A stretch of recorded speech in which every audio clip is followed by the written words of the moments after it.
Hey everybody, I've been getting a lot of questions since all the information has started coming out about the voluntary conditioning for fall sports is starting on Monday.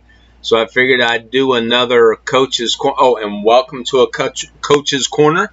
Um, and I figured I would try and clear some up here for those of you that still have some questions and maybe they haven't been answered, or you're not sure about the answer that you're getting from your neighbor or whoever. I'll try and clear some of those up here. So let's go ahead and start with the basics. Fall sports only are allowed to start conditioning on this coming Monday, July 6th. And those coaches are starting to reach out to their athletes. They're starting to post things on our website, uhstitanathletics.com. So start looking for those messages to come across, or keep your eyes out on our social media, whichever is easier for you to do. But anyways, July 6th is when we're allowed to do that. And we have some guidelines that we have to follow. Parents or whoever is giving people rides to the school, one of the things that we're all going to have to train ourselves on is when you drop those individuals off, or those group of kids off, don't just drop them off and then leave. You need to drop them off and then wait to get the okay. Don't get out of your car and come over. Just wait in your car.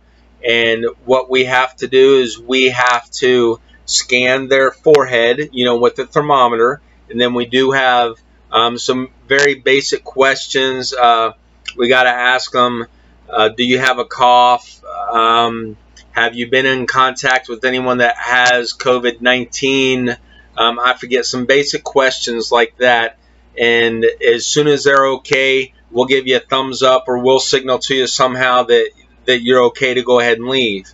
Because if anyone that you have transported there to conditioning does not get cleared, that person or that group of people will then have to leave immediately, with whoever, brought them there. So don't just drop them and leave.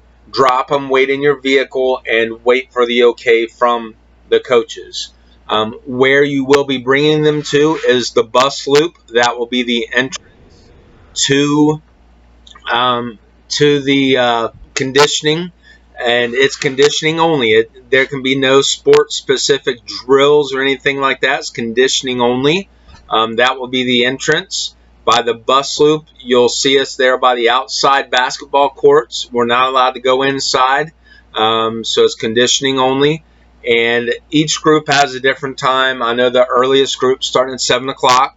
And we have a couple of groups also going in the evening. So again, just wait for your coaches to reach out to you.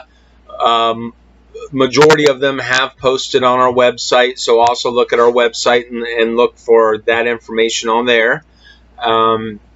Also, bring your own water bottle. We're not allowed to provide water. The water fountains will be shut off.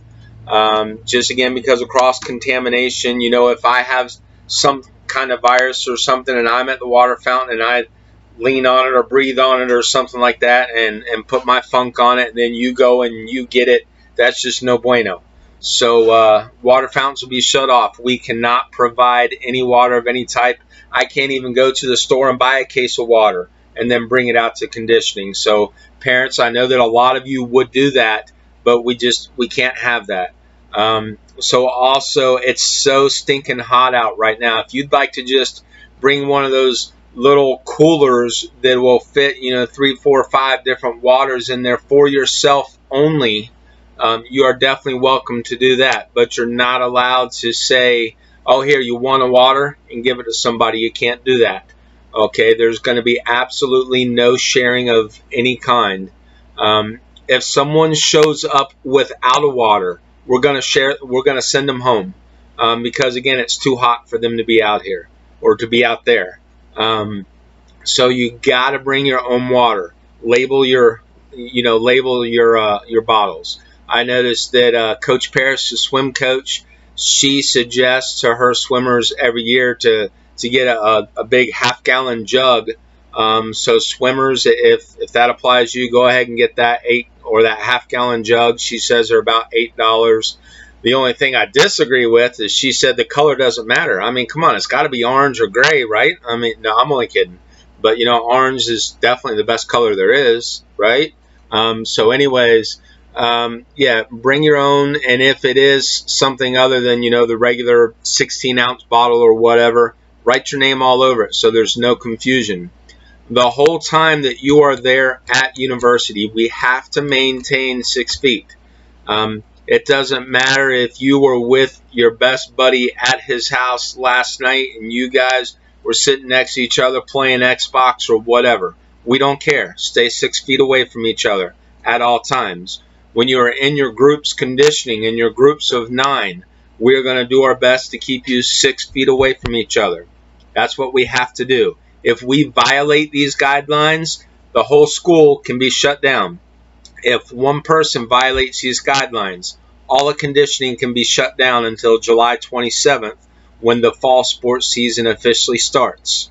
So we have to follow these guidelines. And not only that, it's not worth it to put somebody's health and safety, you know, out there to risk it. It's just not worth it. We cannot have any spectators out there watching us. Again, the risk factor isn't there, or it's not worth it, you know, because if I want to go out there, if I'm a parent and I want to go out there and lean on the gate like sometimes I want to do, and I happen to have a virus, you know, the spectators aren't going to be checked. So therefore, you know, I have some symptom and I'm coughing or something, and some kid goes by me, and next thing you know, the whole group is then infected. So if you want to wait for your child to be done, wait in your car. We can't have anybody out there watching. Let's see, if one person in the group does come down with a symptom, we do have some protocol that we have to follow, and you know, so we'll be calling that whole group's parent so it will be a group of 9 plus that individual coach that is involved, and they will all be sent home for 14 days. So that's why we can't have any, you know, cross contamination. And once your child gets in that group of 9, they will have to be within that group for the whole time. They're not going to be allowed to switch groups. We don't care where if they're best friends in another group or not. They're going to remain in that group the whole time. Your coaches will put them in groups, and you know, again, right now it's voluntary, it's not mandatory. So if their group typically meets at 8 o'clock in the morning and they can't get there that day at 8 o'clock in the morning, sorry, don't bring them at 9 o'clock, because they're not going to be able to show up and just jump into another group. Trying to think of what else. Again, practice all that safe stuff as far as washing your hands. We are definitely encouraging everyone to bring their own little thing of hand sanitizer. We will be able to start using the weight room. At this point, we'll be able to start using the weight room starting July 20th. We still will not be able to do anything sports specific at that time. And to go ahead and address what most people saw on the news starting yesterday, yes, the state is talking about pushing the fall sports season back, the start date back. If that happens, you know, we'll address it. But right now, we're still moving forward with the start date being July 27th. So again, July 6th is when we're able to start conditioning. So that's what we'll do. Again, keep your eyes and ears open for messages from your coach. UHSTitansathletics.com is where you can find all the paperwork. It's only good for 1 calendar year.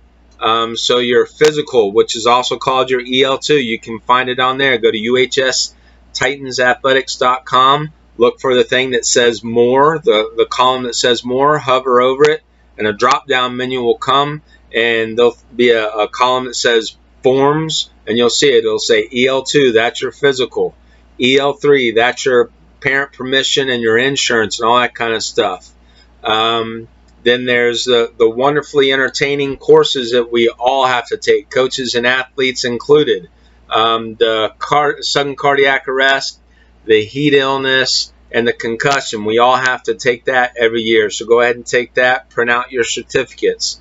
The new COVID form, and I feel like I'm missing one too, but they're all right there.